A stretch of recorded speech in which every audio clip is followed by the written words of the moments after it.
అందరికీ నమస్కారం అండి. తెలంగాణ రాష్ట్ర వ్యాప్తంగా ఉన్నటువంటి ఆసరా, చేయూత పెన్షన్ లబ్ధిదారులకు సంబంధించి ప్రభుత్వం నుంచి ఇప్పుడిప్పుడే ఇంపార్టెంట్ ఫ్లాష్ అప్డేట్ అయితే రావడం జరిగిందండి.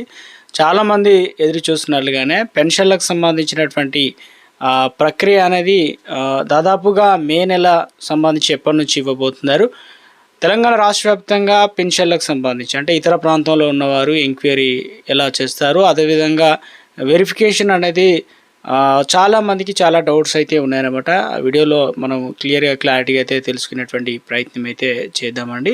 సో రాష్ట్ర వ్యాప్తంగా ఉన్నటువంటి పెన్షన్ లబ్ధిదారులకు సంబంధించి ఈరోజు తేదీ చూసుకున్నట్లయితే మనకు మే 21వ తారీఖు అండి. ఈరోజు ఉన్నటువంటి టాప్ 5 ముఖ్య అప్డేట్స్ ఏంటన్నది వీడియోలో తెలుసుకునే ప్రయత్నం చేద్దాం. వీడియోను చివరి వరకు చూడండి, అర్థమవుతుందన్నమాట. మరోసారి కనుక ఛానల్ చూస్తున్నట్లయితే తప్పకుండా సబ్స్క్రైబ్ చేసుకోండి. చూస్తున్నారు కానీ లైక్ చేయడం మర్చిపోతున్నారు. ఈ విధంగా లైక్ బటన్ అయితే ఉంటుంది, వెంటనే లైక్ చేయండి. ఇక వివరాలకైతే వెళ్ళిపోదామండి. సో కొంతమంది ఒక ఊర్లో ఉండి మరొక ఊర్లో అయితే ఉంటారు పెన్షన్లు. అటువంటి వారి వెరిఫికేషన్ ఎలా చేస్తారు, అదేవిధంగా తెలంగాణ రాష్ట్ర వ్యాప్తంగా 43 లక్షల మంది పెన్షన్లు అయితే పొందుతున్నారు. అటువంటి వారు వెరిఫికేషన్ చేయించుకోవాలా లేదా? సో ఇక ఏదైతే ప్రభుత్వం దగ్గర మొబైల్ యాప్ అయితే ఉంది కదా, అది అందరికి అందుబాటులో ఉందా, ఎలా చేస్తారు, ఏంటి, ఎలాంటి డాక్యుమెంట్లు ఇవ్వాలి, ఆ వివరాలన్నీ మనం వీడియోలో తెలుసుకునేటువంటి ప్రయత్నం అయితే చేద్దామన్నమాట. సో మొట్టమొదటి అప్డేట్ అనేది మనకు ఇవ్వడం అయితే జరిగిందండి. ఇందులో వచ్చేసి ఆసరా పెన్షన్ లబ్ధిదారులకు సంబంధించి అంటే పెన్షన్లకు సంబంధించి వారికి మనకు ఈ నెల అంటే జూన్ 15వ తారీఖు వరకు వెరిఫికేషన్ అయితే ఉంది. వచ్చే నెల నుంచి వరకు పెన్షన్ వస్తుందా రాదా అన్నది క్లియర్గా తేలిపోతుంది అనమాట. ఎందుకంటే బ్రతికున్నారా, చనిపోయారా, అలాంటివి ఎవరు తీసుకుంటున్నారు. చాలామంది అనర్హులుగా ఉండి బోగస్ పెన్షన్ల ద్వారా సో డీబీటీ పద్ధతిలో నేరుగా వారు తీసుకుంటున్నారనమాట. ఇటువంటివన్నీ ప్రభుత్వానికి ఫిర్యాదులు అయితే రావడంతో ఇక రాష్ట్ర వ్యాప్తంగా అన్ని పెన్షన్లపైన ఎంక్వైరీ అయితే స్టార్ట్ చేశారనమాట. సో ఇలా చెక్ చేసుకోవాలి, ఏంటి, ఎలాంటి డాక్యుమెంట్లు ఇవ్వాలని చెప్పేసి చాలామంది అయితే అడుగుతున్నారనమాట. సో ఇందులో వచ్చేసి ప్రభుత్వం పింఛన్లు అయితే అందజేస్తున్నారు. ఇందులో వృద్ధులు, వితంతువులు, ఒంటరి మహిళలు, దివ్యాంగులు, చేనేత, బీడీ కార్మికులు, అదేవిధంగా ఎయిడ్స్ రోగులు, డయాలసిస్ వ్యాధిగ్రస్తులు వీరంతా కూడా ఉన్నారు కదా పెన్షన్లకు సంబంధించి. సో ఇక వారు ఏదైతే పెన్షన్లకు సంబంధించి కొత్త వెరిఫికేషన్ అయితే ఉంది కాబట్టి ఎంక్వైరీ అనేది స్టార్ట్ అయిందనమాట. ఇంటింటికి డోర్ టు డోర్ సర్వే అని చెప్పేసి చెప్తున్నారు. ఒక యాప్ అనేది ఉంటుంది, అది అధికారుల వద్ద అయితే ఉంటుందన్నమాట. ఇందులో వచ్చేసి ఇక ఫేషియల్ రికగ్నిషన్, దాన్నే ఎఫ్ఆర్ఎస్ అని కూడా పిలవడం జరుగుతుందని చెప్తున్నాం. ఇవన్నీ కూడా సామాన్య ప్రజలకు అందుబాటులో అయితే ఉండదన్నమాట. సో ఎవరు నిర్వహిస్తారు అనే దానిపైన అంటే ఫేషియల్ రికగ్నిషన్ అని చెప్పారు కదా, అయితే గ్రామీణ ప్రాంతంలో ఉండేటువంటి ఆసరా పెన్షన్ లబ్ధాలు ప్రతి నెల కూడా పెన్షన్లు అనేది ఫేషియల్ అథెంటికేషన్ ద్వారా తీసుకుంటున్నారు. అంటే ఇక మనకు వాడుక భాషలో వచ్చేసి ఇక కళ్ళు సరిగా పడుతున్నాయా లేదా, సో ఈ రకంగా ఫేషియల్ ఫోటో తీసి మరి పెన్షన్లు అయితే అందజేస్తున్నారు పోస్ట్ మ్యాన్. ఇప్పుడు ప్రత్యేకంగా వచ్చేసి కొత్తగా చేయూత పెన్షన్ యాప్ అనేది తీసుకొచ్చారు కాబట్టి ఇక అందరు కూడా ప్రతి నెల తీసుకున్న దానికంటే ఇప్పుడు స్పెషల్గా అయితే ఉంది కాబట్టి ఒకసారి అయితే తప్పనిసరిగా ఇందులో ఎన్రోల్ అయితే చేసుకోవాలన్నమాట. సో అప్పుడు మాత్రమే పెన్షన్ అనేది ఉంటుందన్నమాట. పంచాయతీ కార్యదర్శి ఇక గ్రామంలో అయితే, పట్టణాల్లో అయితే మనకి ఏం చేస్తారంటే వార్డు అధికారులు కావచ్చు, బిల్ కలెక్టర్లు, జిహెచ్ఎంసీ అయితే ఇక రెవెన్యూ ఇన్స్పెక్టర్ అయితే ఎంక్వైరీ అనేది చేస్తారని చెప్తున్నారనమాట. సో ఇక ఇవన్నీ కూడా ఎవరైనా కానీ ఫేషియల్ రికగ్నిషన్ సందర్భంలో అంటే ముఖ్యంగా మన ఆధార్ కార్డు కావచ్చు, మన యొక్క ఇదైతే ముఖ్యంగా పెన్షన్ తీసుకునేటువంటి కార్డు ఉంటుంది కదా, అవి అయితే తీసుకోవాల్సి అయితే ఉంటుందన్నమాట. సో లైవ్ అథెంటికేషన్ ప్రాసెస్ అనేది కంప్లీట్ చేస్తారనమాట. ఎవరైతే కంప్లీట్ చేసుకోలేదనుకో, ఒకవేళ ఫేషియల్ అథెంటికేషన్ ద్వారా అయితే కంప్లీట్ అవుతుంది. కొంతమందికి ఫేషియల్ అంటే ఫేస్ అనేది పడదు యాప్లో, తర్వాత వేలి ముద్రల ద్వారా అది కూడా పడకపోతే ఏం చేయాలి మరి? ప్రత్యేకంగా అధికారులే గుర్తించి వారి పెన్షన్లు కూడా ఎక్కడ కూడా ప్రతి నెల వస్తుంది. నిజమైన లబ్ధిదారులు అయితే వారికి ఎలాంటి తగిన డీటెయిల్స్ అన్నీ కూడా వారు క్లియర్గా అయితే మెన్షన్ అయితే చేస్తారనమాట. సో ఎలాంటి ఇబ్బంది అయితే ఉండదన్నమాట. సో కొన్ని సాంకేతిక సమస్యలు అనేది ఎదురవుతాయి, ఎందుకంటే ఫేషియల్ రికగ్నిషన్ చేసినప్పుడు కొన్ని తీసుకుంటుంది, కొంత తీసుకోదు కాబట్టి.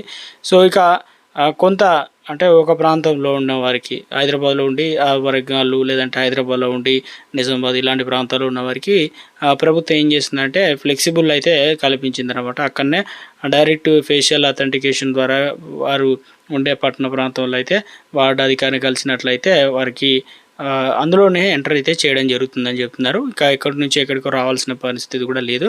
సో ఇక ప్రాంతాల్లో విలేజ్ల వారీగా ఉన్నవారు కూడా సేమ్ అదే విధానం అయితే ఫాలో అవ్వాల్సి అయితే ఉంటుంది. ఒకసారి అయితే తెలుసుకోవాల్సి అయితే ఉంటుందన్నమాట. పంచాయతీ కార్యదర్శి విలేజ్ల వారు అయితే మాత్రం తప్పనిసరిగా ఇక తెలంగాణ రాష్ట్ర వ్యాప్తంగా మరి చాలామంది ఫేషియల్ రికగ్నిషన్ ద్వారానే చేస్తున్నారు. కానీ అయితే కొంతమందికి పెన్షన్ సంబంధించి ప్రభుత్వం కొత్త పెన్షన్లు అనేది ఇవ్వడానికి అయితే సిద్ధం కావడం జరిగింది కదా.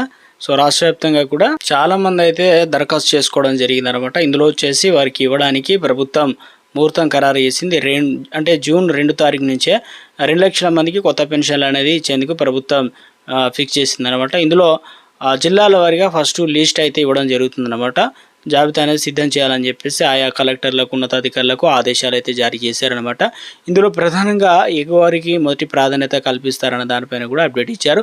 తొలుత దివ్యాంగులకు సంబంధించి ఉన్నవారికి 40% వైకల్యం కలిగి ఉండి సదరన్ సర్టిఫికేట్ లేదా యూడిఐడి కార్డు కలిగి ఉన్నవారు ఆ దరఖాస్తు చేసుకున్న వారికి మాత్రం వయసుతో సంబంధం లేకుండా ఇవ్వడం జరుగుతుంది కాబట్టి సో తర్వాత వృద్ధులకైతే ఇవ్వడం జరుగుతుంది. దరఖాస్తులో తగిన పత్రాలు అయితే ఉండాలి. ఆధార్ కార్డు, రేషన్ కార్డు, అది క్యాష్ ఇన్కమ్, అదేవిధంగా సర్టిఫికేట్లతో పాటు వృద్ధులకు సంబంధించి ఓటర్ ఐడి కూడా స్పెషల్గా చూస్తారు. వితంతులకు కూడా ఇక ముఖ్యంగా డెత్ సర్టిఫికేట్ అయితే అడుగుతారు కాబట్టి ప్రాధాన్యత ఇవ్వాలని సో ఇక 3 కేటగిరీలకు స్పెషల్ ప్రాధాన్యత ఇస్తారు. మరోవైపు రాష్ట్ర వ్యాప్తంగా కూడా తెలంగాణలో సెల్ఫ్ పెన్షనర్లకు సంబంధించి వివరాలన్నింటినీ కూడా యాప్లో నిక్షిప్తం చేస్తున్నారనమాట ఫేషియల్ రికగ్నిషన్ ద్వారా. ఇక ఎంతమంది మృతులు ఉన్నారు, ఎంతమంది వారిని తొలగించాలి, అవన్నీ కూడా వివరాలు అనేది కూడా ఎంటర్ అయితే చేస్తున్నారనమాట. మనకు ఈ నెల ఒకవేళ జూన్ 15 తారీఖు వరకు టైం అయితే అయిపోతుంది. నెల రోజులు గడువు ఇచ్చారు కాబట్టి సో ఇక మరి నెక్స్ట్ మనం ఏం చేయాలి ఏంటనేది చాలామందికి చాలా డౌట్స్ అయితే ఉన్నాయన్నమాట. ఎలాంటి ఇబ్బంది ఏం లేదు, టెన్షన్ పడనవసరం లేదు. మీరు అంటే మనలోకి వెళ్ళి పట్టణ ఆఫీసులో అంటే ఎంపీడీఓ కార్యాలయంలో ఇలా పెన్షన్లకు సంబంధించి వెరిఫికేషన్ మాకు చేయలేదు సో అని చెప్పేసి సో అక్కడ కంప్లీట్ చేసుకోవచ్చు. అదే పట్టణ ప్రాంతాల్లో కూడా మున్సిపాలిటీలో కూడా కంప్లీట్ చేసుకోవడానికి అవకాశం అయితే కల్పించాడు. ఒకవేళ టైం అయిపోయిన తర్వాత కూడా రాష్ట్ర వ్యాప్తంగా 43 లక్షల పెన్షన్లు ఉన్నాయి కదా, ప్రతి ఒక్కరికి కూడా విధానం వెరిఫికేషన్ తప్పనిసరి అయితే చేయడం జరిగిందనమాట. సో రాష్ట్ర వ్యాప్తంగా తెలంగాణలో కొత్త పెన్షన్లకు సంబంధించి ముహూర్తం ఖరారు చేశారు కాబట్టి సో పాత పెన్షన్లు చాలామంది బోగస్ పెన్షన్లు అంటే 2 డబుల్ పెన్షన్లు పొందుతున్నారు. కొంతమంది ఏమో తెలంగాణ రాష్ట్ర వ్యాప్తంగా చిరునామా లేకుండా పెన్షన్లు పొందుతున్నారు. కొంతమంది ఏమో ప్రభుత్వ ఉద్యోగుల పిల్లలకు సంబంధించి కూడా ఇలా పెన్షన్లు పొందుతున్నారు. కొంతమంది ఏమో ధనికంగా ఆర్థికంగా ఉన్నా కూడా పెన్షన్లు పొందుతున్నట్లు రాష్ట్ర ప్రభుత్వం గుర్తించింది. ఇక అర్హత సాధించడానికి చాలామంది ఇటీవల కాలంలో దరఖాస్తు చేసుకున్నారు. ఏదైతే తెలంగాణ రాష్ట్ర వ్యాప్తంగా ఆసరా పెన్షన్లో కాంట్రాక్ట్ అవుట్సోర్సింగ్ సిబ్బంది సైతం ఇటు వృద్ధులు కాకపోయినా వృద్ధులు, వితంతువులు, దివ్యాంగుల కేటగిరీ అని చెప్పేసి స్పెషల్గా వారు బోగస్ పెన్షన్లు కూడా పొందుతున్నట్లు ప్రభుత్వం దృష్టికి అయితే రావడం జరిగింది. సో అటువంటి పెన్షన్లు అనేది నిలిపివేయడం జరుగుతుందని చెప్తున్నారు. మొత్తం మీద తెలంగాణ రాష్ట్ర వ్యాప్తంగా మనకు జూన్ 2 తారీఖున కొన్ని పథకాలు అయితే ప్రభుత్వం ప్రారంభించడానికి చూస్తున్నారన్నమాట. అది అందులో వచ్చేసి కొత్త పెన్షన్లు, ఆ కుటుంబానికి 5 లక్షలకు సంబంధించినటువంటి ఇన్సూరెన్స్ పథకాలకు సంబంధించి ఒక లేటెస్ట్ మనకు అప్డేట్ అనేది ఇవ్వడం జరిగిందండి. ప్రభుత్వం నుంచి ఎప్పటికప్పుడు ఏ చిన్న అప్డేట్ వచ్చినా వెంటనే మీకు అందరికీ కూడా వీడియో రూపంలో అందించడం జరుగుతుందండి. చూస్తున్న ప్రతి ఒక్కరు కూడా లైక్ చేయండి, మిత్రులందరికీ వీడియోని షేర్ చేసే ప్రయత్నం చేయండి.